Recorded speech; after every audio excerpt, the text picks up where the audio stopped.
Halo semuanya, baik hari ini kita akan belajar mengenai populasi dan sampel. Nah sekarang kita lihat, nah di sini populasi itu apa sih? Nah populasi itu adalah keseluruhan objek penelitian yang mempunyai karakteristik tertentu. Nah populasi ini dibagi menjadi dua macam, yaitu populasi terbatas ya dan populasi tidak terbatas. Kalau populasi terbatas berarti dia ada batasnya.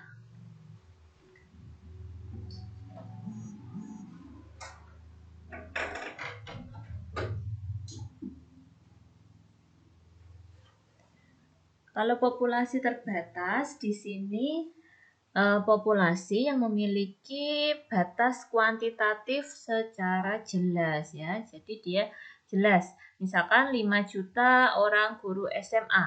Nah, itu kan jelas ya, banyaknya 5 juta. Kemudian misalkan guru dengan masa kerja 2 tahun. Nah, itu kan jelas. Jelas berapa jumlahnya. Kemudian kalau populasi yang tidak terbatas, berarti di sini kita tidak bisa menentukan jumlahnya secara kuantitatif. Contohnya apa? Nah, contohnya adalah guru di Indonesia.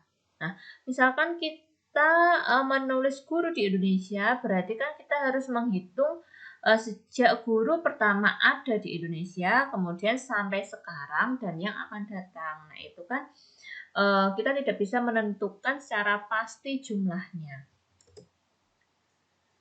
Nah, sekarang kita lihat populasi. Ada juga yang membedakan populasi menjadi homogen dan heterogen. Nah, populasi homogen adalah populasi yang unsur-unsurnya memiliki sifat yang sama. Kemudian heterogen berarti populasi yang unsur-unsurnya tidak memiliki sifat yang sama atau dia mempunyai keadaan yang bervariasi. Contohnya apa? Misalkan ketika populasinya adalah siswa kelas 10. Nah, misalkan siswa kelas 10 di SMA Negeri Sukacita. Nah, berarti kan dia keadaannya homogen ya, yaitu punya sifat-sifat yang sama, karakternya sama. Kemudian beda halnya dengan contohnya adalah populasinya yaitu seluruh siswa yang ada di SMP Sukacita. Nah, itu kan ada yang kelas 7, ada yang kelas 8, ada yang kelas 9. Nah, di sini kan berbeda ya, heterogen. Kemudian tadi kita sudah belajar populasi. Sekarang sampel itu apa? Nah, sampel itu adalah bagian dari populasi. Jadi dia sebagian dari populasi. Nah, kenapa sih muncul sampel? Nah, di sini penyebab diambilnya sampel dalam sebuah penelitian yaitu yang pertama, populasi terlalu besar. Yang kedua, biaya terlalu banyak untuk penelitian ya. Kemudian yang ketiga adalah nanti waktu penelitian terlalu lama. Nah, kemudian yang keempat adalah terkendala ketelitian. Nah, tentu saja saat kita melakukan penelitian ya, semakin banyak yang diteliti, maka semakin tidak teliti kita dalam melakukan penelitian tersebut ya. Sebaliknya, semakin sedikit yang kita teliti, berarti kita akan semakin teliti dalam melakukan penelitian. Nah, di sini ya teknik sampling ya atau teknik yang digunakan untuk menentukan sampel. Nah, di sini ada dua macam teknik sampling, yaitu pertama adalah probability sampling dan non-probability sampling ya. Probability sampling yaitu berarti setiap anggota atau unsur mempunyai peluang sama untuk terpilih. Beda halnya dengan non-probability, yaitu setiap anggota atau unsur tidak punya peluang sama untuk terpilih. Nah, di sini kita lihat probability sampling, yaitu ada simple random sampling, proportionate stratified random sampling, disproportionate stratified random sampling, dan cluster sampling. Kemudian yang non-probability sampling, yaitu sampling sistematis, sampling kuota, sampling aksidental, sampling purposive sampling, sampling jenuh, dan snowball sampling. Nah, sekarang kita akan melihat definisi dari sampling-sampling ini. Nah, sekarang kita lihat simple random sampling. Pengambilan sampel anggota populasi dilakukan secara acak tanpa memperhatikan strata yang ada dalam populasi. Nah, contohnya bisa kita lihat dalam gambar ini ketika kita menggunakan simple random sampling ya, berarti ketika ada populasi ya, populasinya homogen ya. Kemudian kita ambil sembarang di sini ya, kita ambil sebanyak misalkan 10 orang dari sini, dari populasi ini misalkan. Ya. Nah, di sini kita ngambilnya acak. Jadi siapa saja bisa menjadi sampelnya. Nah, di sini namanya adalah simple random sampling.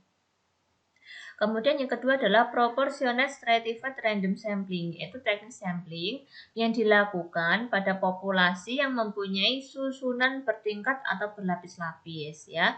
Teknik ini digunakan bila populasi mempunyai anggota atau unsur yang tidak homogen serta berstrata atau bertingkat secara proporsional. Nah, maksudnya seperti ini.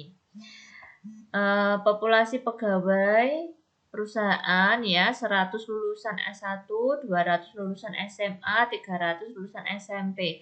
Nah, di sini kan berjenjang ya, berstrata ya, yaitu strata S1, SMA dan SMP. Nah, kemudian dari masing-masing strata ini kita akan menentukan sampel yang proporsional ya.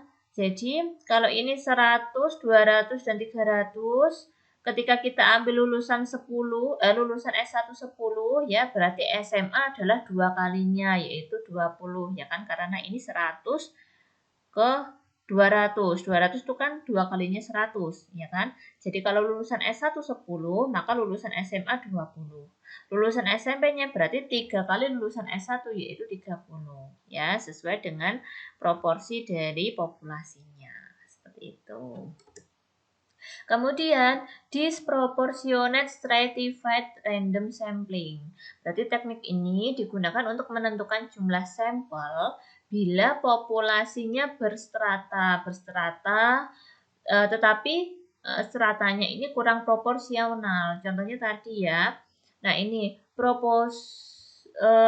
strata populasi berstrata berarti kalau pada contoh ini stratanya adalah lulusan S1, lulusan SMA dan lulusan SMP. Nah, kenapa disproportionate atau kurang proporsional? Kita lihat di sini 100 lulusan S1, 200 lulusan SMA, tapi hanya 5 lulusan SMP. Nah, berarti di sini kita lihat lulusan SMP ini hanya sebanyak 5. Otomatis kita harus menggunakan semua. Ya, 5 lulusan SMP ini kita gunakan semua. Kemudian untuk lulusan S1 kita bisa ambil 10, lulusan SMA bisa kita ambil 20. Nah, tetapi untuk lulusan S1 dan SMA kita ambil sebagian saja, tetapi untuk lulusan SMP kita ambil semuanya, ya, karena dia porsinya terlalu kecil sehingga harus ikut semua. Nah, sekarang ada namanya cluster sampling. Cluster sampling ini digunakan jika objek yang diteliti atau sumber data sangat luas. Nah, misal penduduk suatu negara, suatu provinsi, ya, atau kabupaten. Nah, pengambilan sampel berdasarkan daerah populasi yang ditetapkan. Jadi, misalkan populasinya ini ya ada A, B, C, D, E, F, G, H, I populasi. Nah, kemudian kita ambil daerahnya dulu sebagian. Jadi kita hanya ambil daerah A, D, C, F, G. Nah, dari daerah ini kemudian baru kita ambil sampelnya, kita ambil individunya, kita masukkan sebagai sampelnya. Nah, gitu.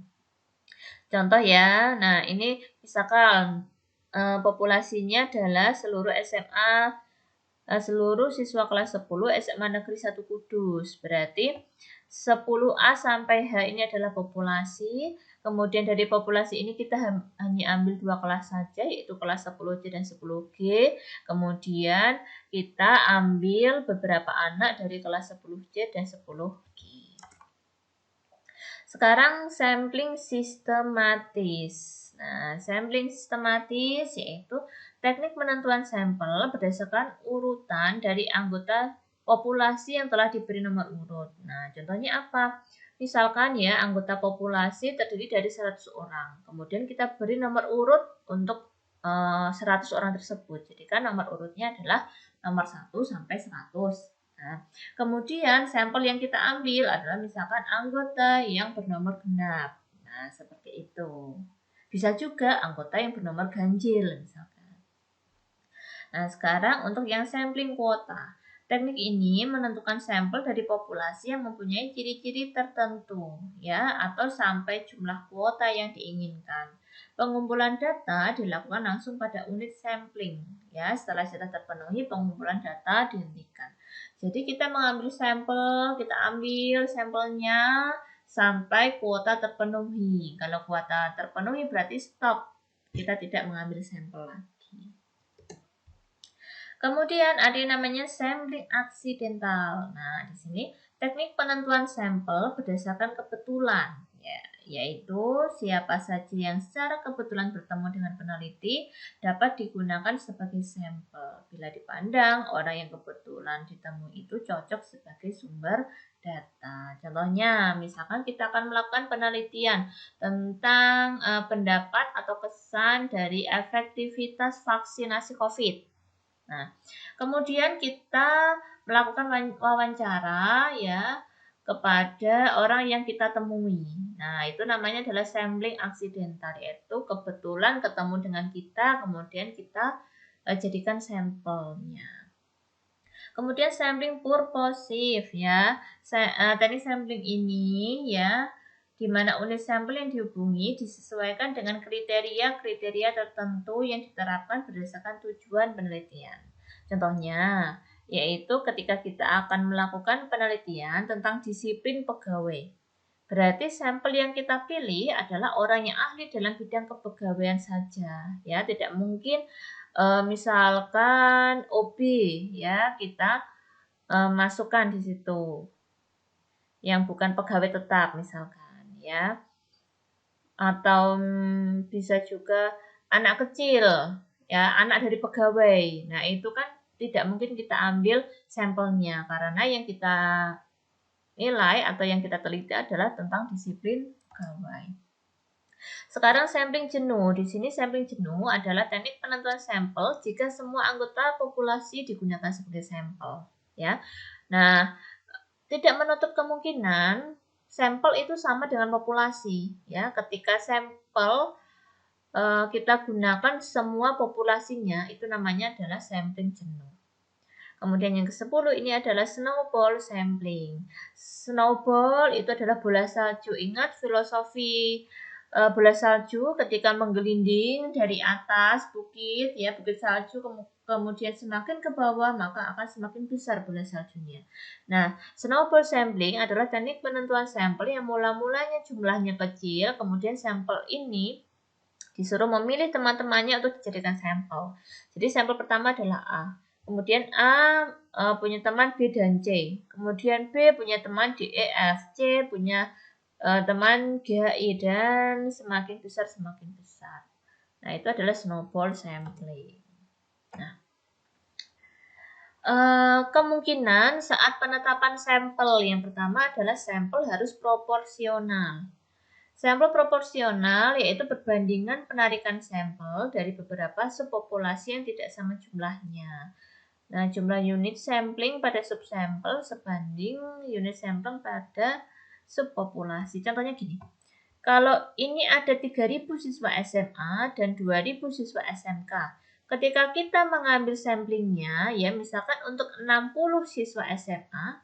Nah, di sini berarti kita lihat 3.000 untuk menjadi 60, berarti kita bagi dengan 50. Nah, berarti untuk SMK-nya adalah 2.000 dibagi dengan 50, yaitu 40.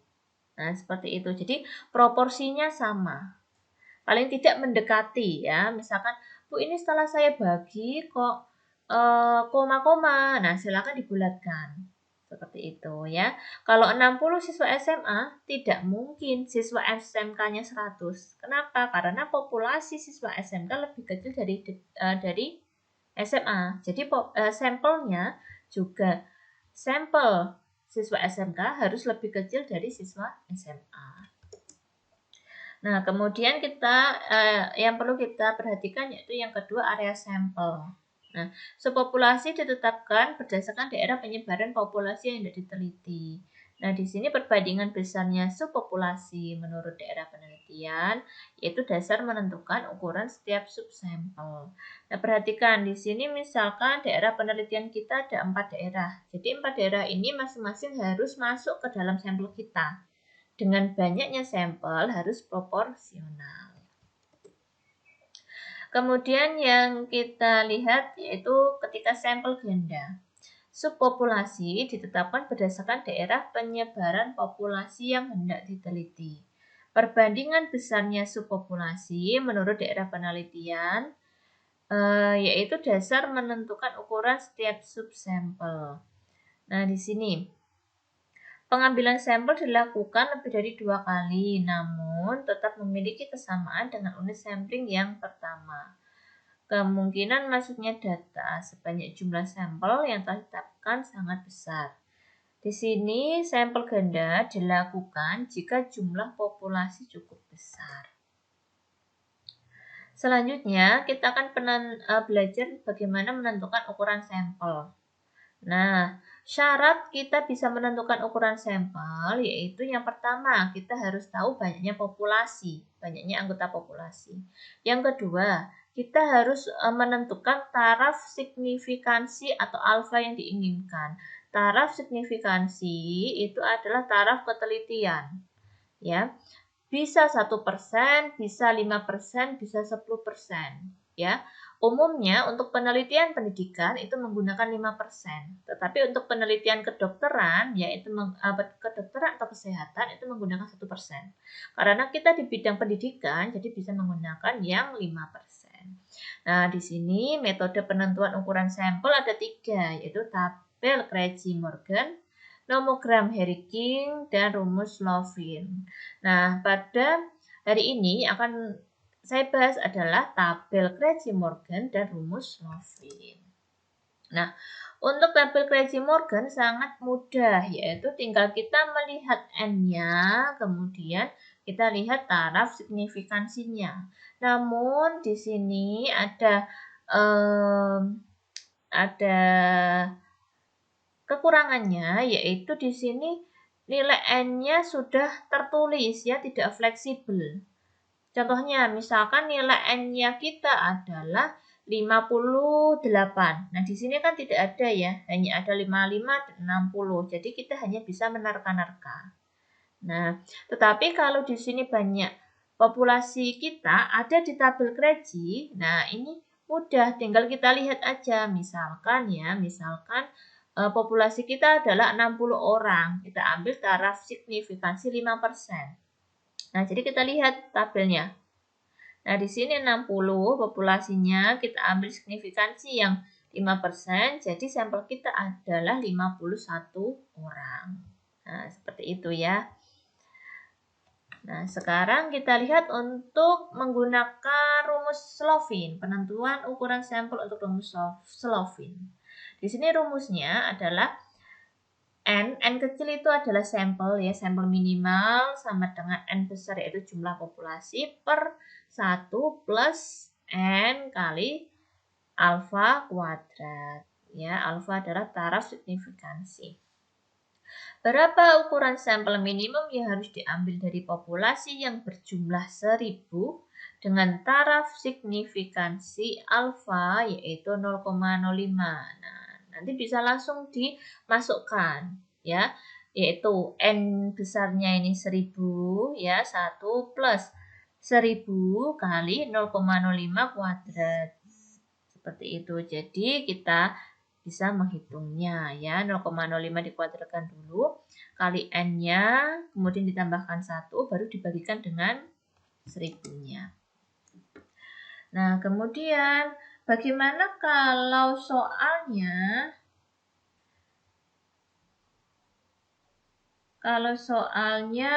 bentuknya seperti ini, ya. Jika tidak hanya populasi, ya, banyaknya populasi yang diketahui, tetapi juga ada persenan dari stratanya. Jadi dari 1000 populasi ini 25% SMA, 15% diploma, 40% S1, 20% S2 dan S3. Dengan taraf signifikansi 0,05, bagaimana mencari mencari sampel dari masing-masing strata ini? Lihat caranya seperti berikut. Nah, kita cari sampelnya menggunakan rumus tadi, ya, rumus Lovinnya, N per 1 plus N kali alfa kuadrat. Nah, kita hitung. Temunya adalah 285,7. Nah, ini dibulatkan menjadi 286. Nah, ini baru sampel totalnya, ya, belum ke stratanya masing-masing ini. Nah, bagaimana mencari sampel pada strata itu? Kita lihat. Nah, di sini SMA 25%, jadi 25% kali sampelnya, ya, 286. Dapatnya 71,5, dibulatkan menjadi 72. Begitu juga untuk diploma, berarti 15% dari sampelnya. S1 40% dari sampelnya. S1 dan S3 20% dari sampelnya. Sehingga setelah kita bulatkan hasilnya seperti ini, didapatkan 72 SMA, 43 diploma, 114 S1, 57 S2 dan S3. Baik, terima kasih atas perhatiannya.